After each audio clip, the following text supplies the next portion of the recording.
So I want to give a quick disclaimer to this video. I'm not looking for sympathy here, right? I want to share this really vulnerable part of my life because not only does it act as like the starting point on my journey from zero to, having processed over $1.5 million, but also I think it's going to resonate with a lot of people because I do believe a lot of people may be in this situation right now, which is where I was, and they're wanting something more, right? You want to get out of it. And so I think if I share my story with it, I think it could help a lot of people. This kind of started back in like year 5, year 6, year 7. Now, obviously I'm in Australia, so I know like the schooling years are very different to like that of America and maybe even England and whatnot. But basically, yeah, I was year 5, year 6. And one of the really obvious things to me back then was the fact that I just didn't fit in, right? Whether it was physically groups of people and then I was just like the outlier, I was just out here on my own, like from a physical standpoint, or whether it was more from a figurative standpoint where there was a bunch of people and in my head I was still the outlier, I was still the one that didn't fit in. Whatever it was, I just didn't fit in. I still to this day don't know why, but I just didn't. And another really common thing that I told myself was I just thought that everybody defaulted to hatred towards me. It was very weird. It was very, very weird, right? People I'd never even met before. People I didn't know who they were. I don't even know if they knew who I was. I just thought they didn't like me. And it was this thing that I routinely told myself consistently.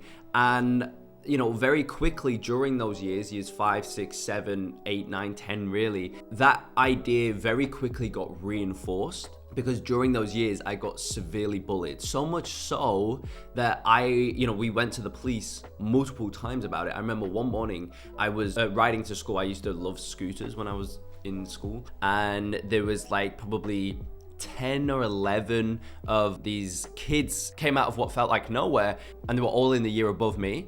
And they surrounded me. And this one specific morning, one of them came out and just full clocked me across my face, right? Just full punched me straight across my face. And, I was year 6 at the time. So it was like year 7s, right? So it was like the bigger year, the older year, the more scarier, kids in the school, just came out and just full punched me across my face for no reason whatsoever. It was a very, very tough time because, like everybody else stood around laughing and I was just there on my own. And, it really tore me up because at that time, I couldn't see, or I failed to realize that these kids were, and quite frankly still are, the scum of the earth, right? But at the time, it's very difficult. And if you're in school right now, you know this as well. You feel as though school's everything, right? You feel as though that's your life. Like, this is it, right? So like wherever you're at in the hierarchy of the schooling system, you feel as though that's where you're going to be at for the rest of your life because you can't see past school because you're so engrossed in your schooling years. And what matters at school, if you've obviously been to school and now you're out, what matters at school, it just does not matter in real life. But again, when you're in those schooling years, you fail to see that. And so your life basically revolves around everyone at school. And that's what happened with me. I felt like my life revolved around everyone at school. And in my head, I was telling myself that everyone at school was far better than me, and because my life revolved around them, I was always subpar. I was always never as good as the next person. And that put me in a very, very bad place, right? And it also, as I said before, reinforced my belief that everyone hated me as well. It reinforced my belief that everybody was better than me. So, it was a very, very difficult time. And as I said before, guys, I'm not looking for sympathy. I just want to explain my kind of journey, how I got started. So basically, after living in this vicious circle for so many years, I came across this line, this idea, this quote that really changed the trajectory of my entire life. It had such a profound effect on me that it really sprung me into kind of what I'm doing now, which I'll get onto here in a minute. And that idea was a quote by Albert Einstein, right?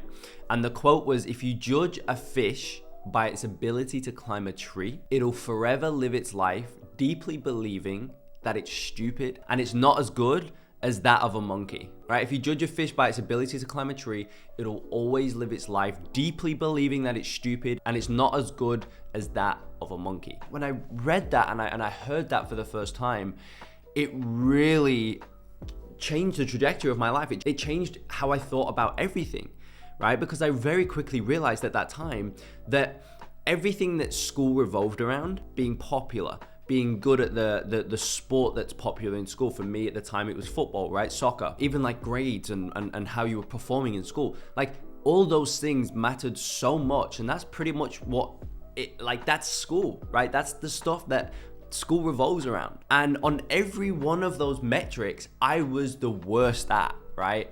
I was never as good. I was never the best. And so everywhere I looked, I was just never good at anything, right?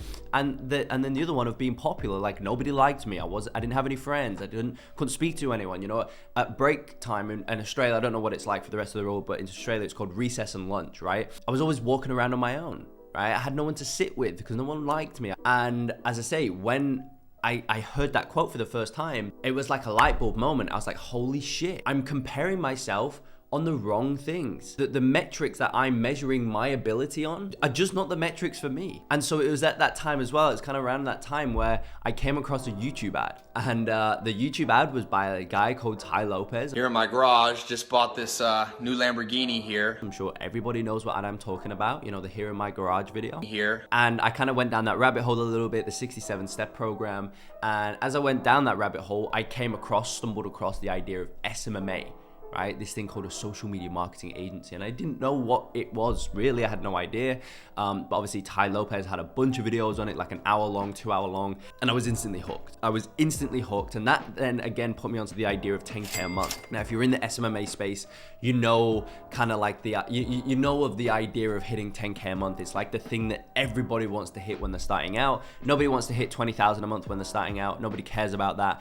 Everybody wants to hit 10,000, and then once you're at 10,000, then you look at 20, then you look at 50, then you whatever, right? And when I started to think about the idea of making $10,000 a month, on a personal level, I realized that would then give me ammunition. Say hello to my little friend! Over these people at school, over these kids at school, right? The stuff everybody else was focusing on, how good are you with this, or how popular you are, or what are your grades? I then knew in the back of my mind, I could be like, oh, I don't care about that because I'm making way more money than you're making, or you know what I mean? Like, it gave me that ammunition. Maybe that was just me being young and naive and whatever, but I felt like that mattered at the time. And as I started to watch more of these videos, I got hooked onto these videos a lot more. I realized 10,000 a month was actually very, very achievable with this business model called social media marketing, SMMA. Out of the entire world population, I had to get 5 people to pay me $2,000 a month. And bear in mind, at the time, those numbers sounded crazy, right? $2,000 a month from one person, right? 24 grand a year. Like, that's a lot of money. I don't think I'm gonna be able to get anybody to pay me that, right? That's what I thought. But it did show me that it was achievable. 5 people out of the entire world to pay me $2,000 a month. I'm at $10,000 a month. Like, that's insane numbers, right? And so, as I say, I very quickly realized that this is what I personally should be measured against, because I was good at it. I was now essentially a fish being measured on my ability to swim, as opposed to being measured on my ability to climb. And so that's when, as I say, I really, really got hooked. And from there on in, I basically spent every waking hour thinking about building my social media marketing agency, thinking about building my business. I spent every waking hour doing it that I could.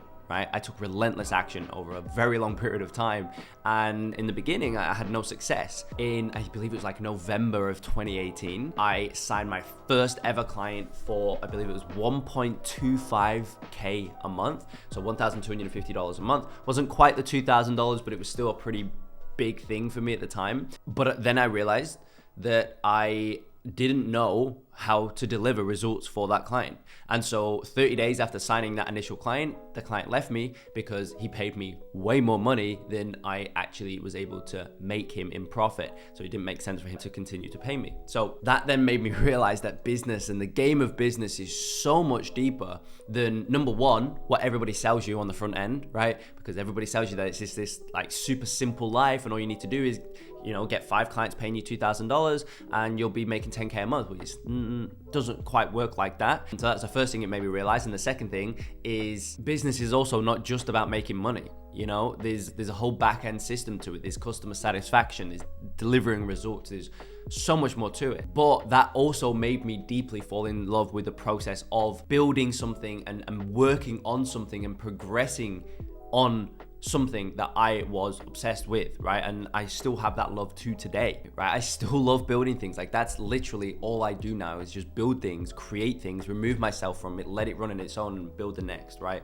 And so, you know, I got pretty good at building a social media marketing agency because I was so obsessed with it. I went so deep into it. As I say, I got pretty good at it, and so much so that people started to come to me in droves wanting my help on helping them build their own agencies, helping them on get to 10,000 a month, helping them on get to 20,000, 50,000 a month with their own agencies, with their own social media marketing agencies.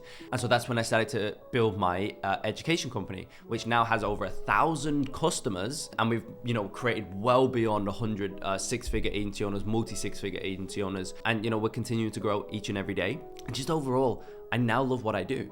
You know, I love helping our customers crush it. I love helping our clients crush it. I still run my agency to this day. Yes, I teach other people how to, you know, start and scale their own, but I still run my own as well, right? Because I practice what I preach. Why wouldn't I build something that runs and can collect, you know, 50 to 100K a month? Why wouldn't I run that alongside teaching other people how to do the same thing, right? And so that's where I truly get my fulfillment from, partly because I think when I was starting out, I didn't have that one person that I could go to. There was a bunch of people online, but there was not that, you know, I never had that one person that I could go to get help from.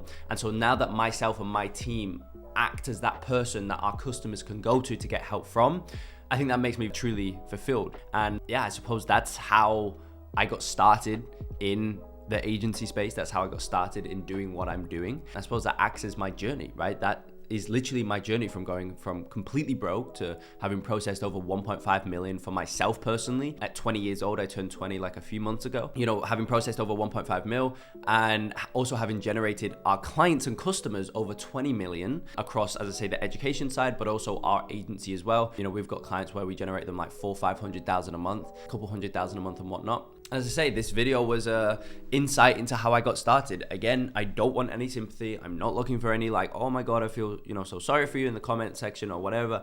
I'm not looking for that. I just think it's very important for me to share my story. It's something I've not really done before, at least in this much detail, in terms of how I got started, because again, I think a lot of people may be in a similar situation. I know I didn't have it that bad in comparison to what other people have, but that's my insight. That's my kind of quote journey from start to where I'm currently. I'm still very early on in the process. By no means am I a life coach or anything like that. I'm 20 years old, for God's sake. But that is a bit of background on my very short journey to date. And if you found it insightful, somewhat useful, maybe motivational, I would deeply appreciate if you dropped a like on the video and you subscribe to the channel. And with that being said, I will see you in the next one.